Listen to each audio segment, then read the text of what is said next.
The art of public speaking. Sense never failed to give them that habit, words enough to make them understood.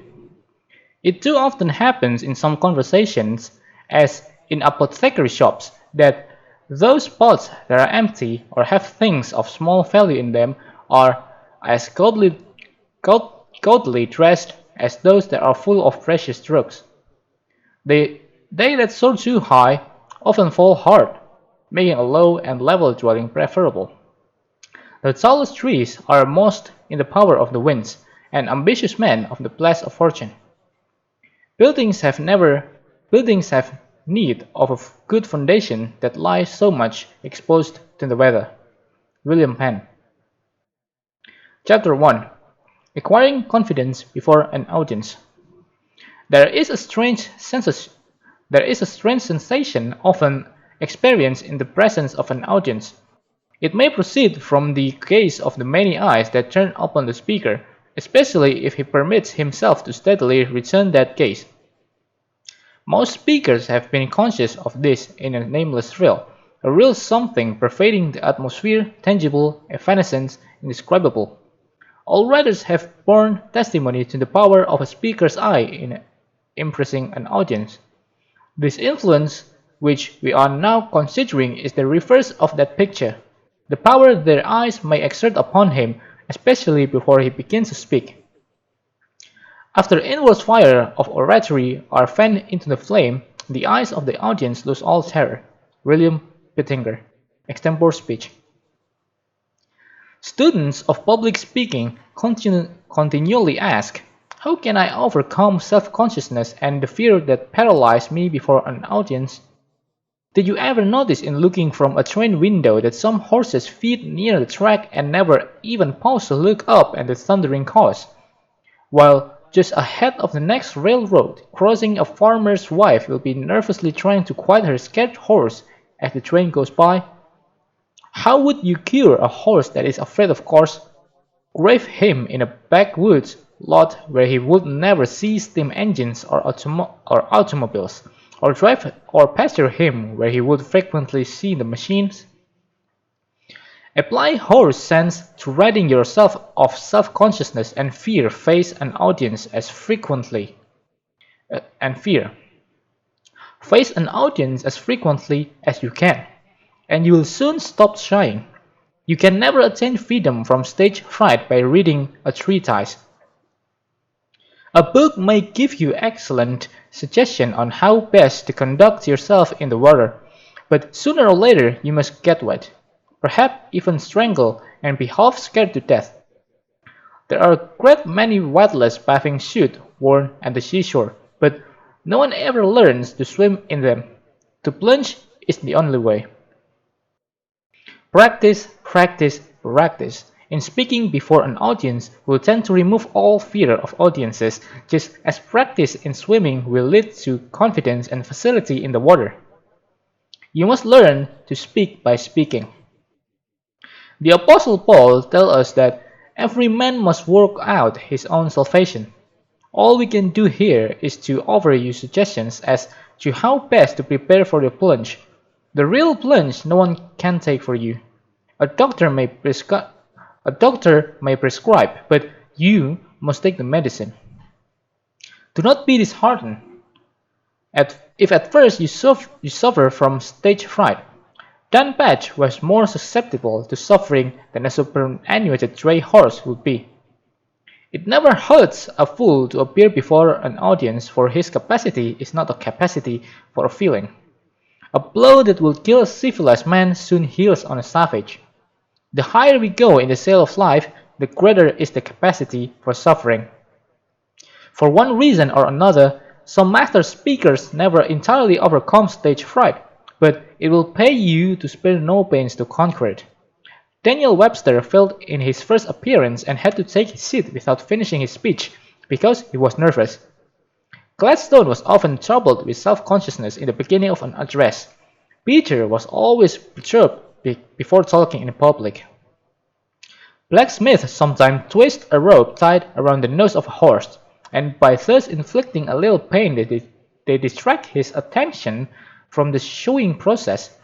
One way to get air out of a glass is to pour in water. Be absorbed by your subject. Apply the blacksmith homely principle when you are speaking. If you feel deeply about your subject, you will be able to think of little else.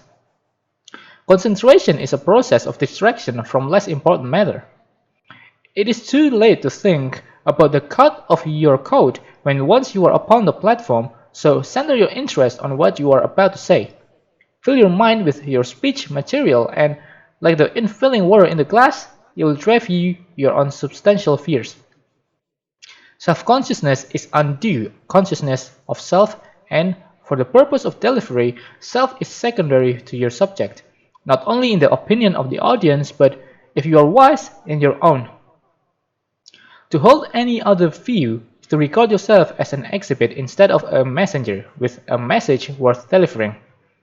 Do you remember Albert Hubbard's tremendous little tract, A Message to Gracia? The young subordinate himself the message he bore. So must you. By all the determination you can muster. It is sheer egotism to fill your mind with thoughts of self when a greater thing is there, truth. Say this to your sternly. Say this to yourself sternly, and shame your self-consciousness into quiescence. If the theater caught fire, you could rush to the stage and shout direction to the audience without any self-consciousness. For the importance of what you were saying will drive all fears, thoughts of your mind, out of your minds. Far worse than self-consciousness through fear of doing poorly is self-consciousness through assumption of doing well. The first sign of greatness is when a man does not attempt to look and act great. Before you can call yourself a man at all, Kipling assures us, you must not look too good or talk too wise.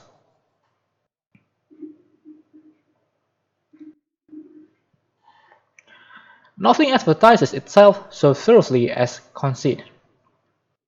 One may be so full of self and to be empty.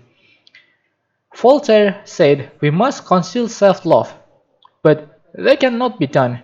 You know this is to be true, but for you have recognized overweening self-love in others.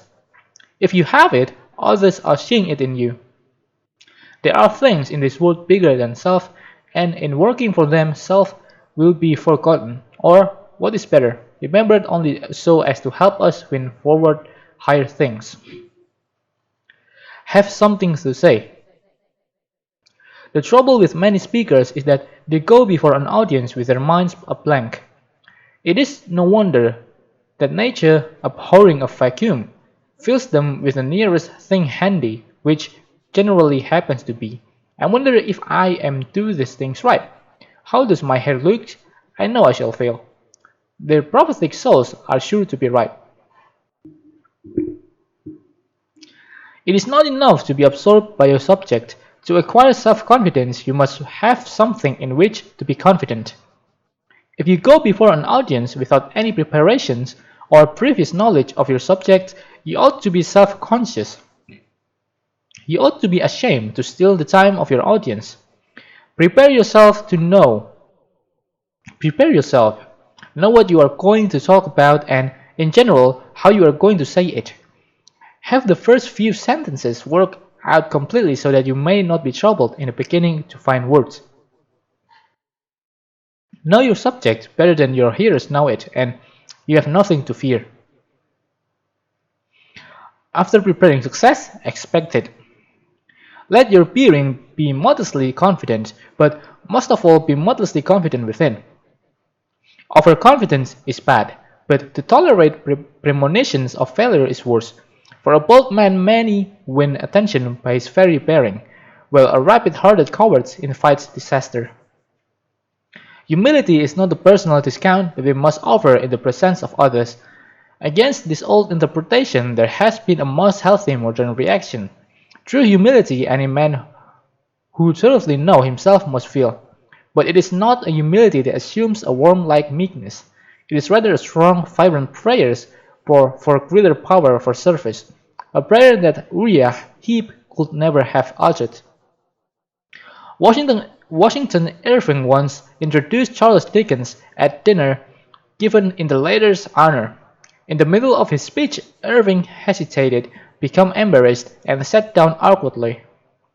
Turning to a friend beside him, he remarked, "There, I told you I would fail, and I did." If you believe you will fail, there is no hope for you. You will. Rid yourself of this "I am poor worm in the dust" idea. You are a god with infinite capabilities. All things are ready if the mind be so. The eagle looks the cloudless sun in the face. Assume mastery over your audience. In public speech, as in electricity, there is a positive and a negative force. Either you or your audience are going to possess the positive factor. If you assume that you can almost invariably make it yours. If you assume that negative, you are sure to be negative. Assuming a virtue or a vice, fatalize it. Summons all the power of self-directions and remember that though your audience is infinitely more important than you, the truth is more than important than both of you, because it is eternal. If your mind falters in its leadership, the sword will drop from your hands. Your assumption of being able to instruct or lead or inspire a multitude or even a small group of people may appall you as a being colossal impudence, as indeed it may be. But having once essayed to speak, be courageous. Be courageous.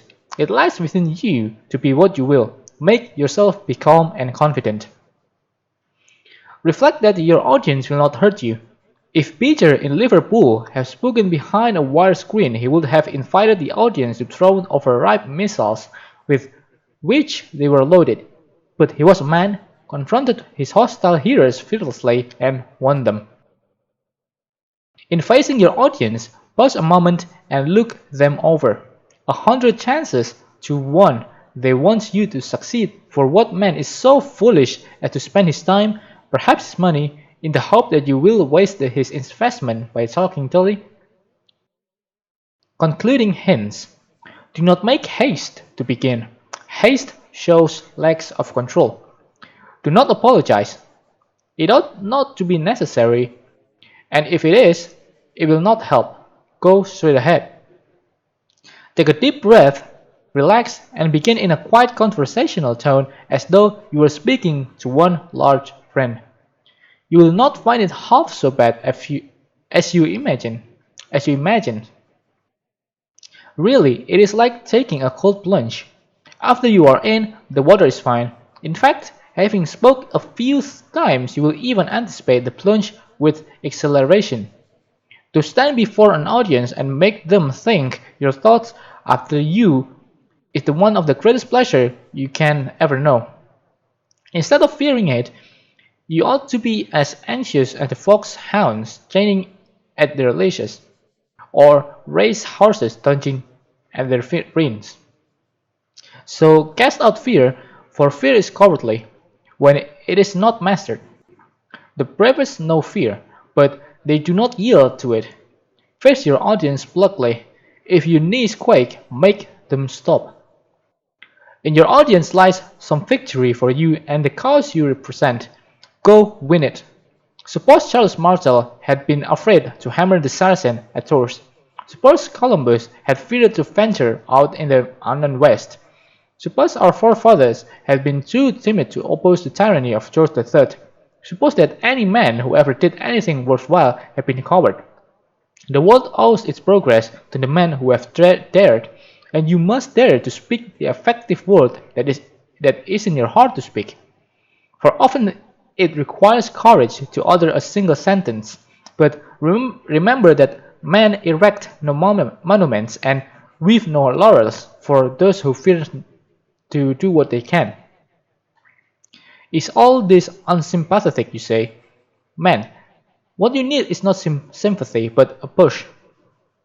No one doubts that temperament and nerves and illness and even praiseworthy modesty may, singly or combined, cause the speaker's cheek to blanch before an audience, but neither can anyone doubt that coddling would magnify its weakness.